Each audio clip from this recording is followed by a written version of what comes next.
আজ জগন্নাথ দেবের রথযাত্রা উৎসব, তাই রথ টানতে ভিড় হিন্দু ধর্মাবলম্বী মানুষের। ভিড় সামাল দিতে উপস্থিত ছিল চোপড়া থানার বিশাল পুলিশ বাহিনী।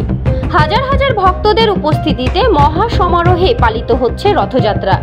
প্রথা মেনে রথের রশিতে হাত ছোঁয়াতেই বেষ্টন পুণ্যার্থীরা। আজ চোপড়ার বিভিন্ন জায়গায় সাড়ম্বরে পালিত হলো শ্রী শ্রী জগন্নাথ দেবের রথযাত্রা। রবিবার বিকাল 4টার থেকে চোপড়ার কালাগঞ্জ, কাঁচাকালী, নৈনিতাল কলোনি, দাসপাড়া, সুফলগঞ্জ সহ একাধিক জায়গায় রথের দড়ি টানতে বিভিন্ন শোভাযাত্রায় ভক্তদের উপচে পড়া ভিড় লক্ষ্য করা গেল। এছাড়াও বিভিন্ন জায়গায় ছোটখাটো গ্রামীণ মেলার আয়োজন করা হয়।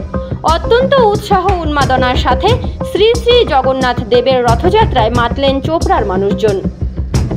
জগন্নাথ দেবের যাত্রা, তো আপনাদের পক্ষ থেকে কি কি ব্যবস্থা করা হয়েছে?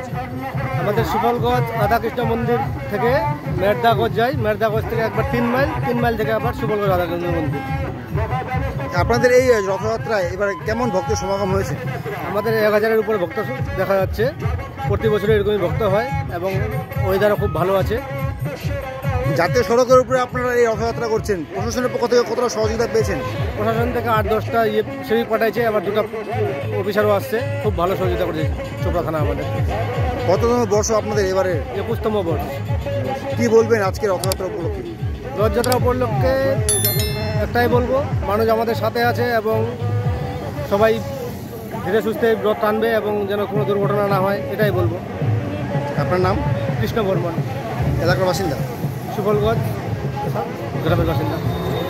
রথযাত্রা আপনাদের পক্ষ থেকে এবার কি কি ব্যবস্থা রয়েছে? আমাদের আছে ওই যে মতুয়া যারা আছে তারা আমাদের সঙ্গে আছে, কালার গ্রামবাসী আছে, সবাই মিলে আজকে আমাদের এখানে অনেকগুলো রথ হচ্ছে। সবাই আনন্দ উপভোগ করছি। এই রথের দিন সবাইকে আমরা প্রীতি শুভেচ্ছা জানাচ্ছি। আগামী বছর আবার ভালোভাবে রথ অনুষ্ঠানটা হোক, সবাই ভালো থাকুক, সুস্থ হোক, গ্রামবাসীর কাছে কামনা করছি।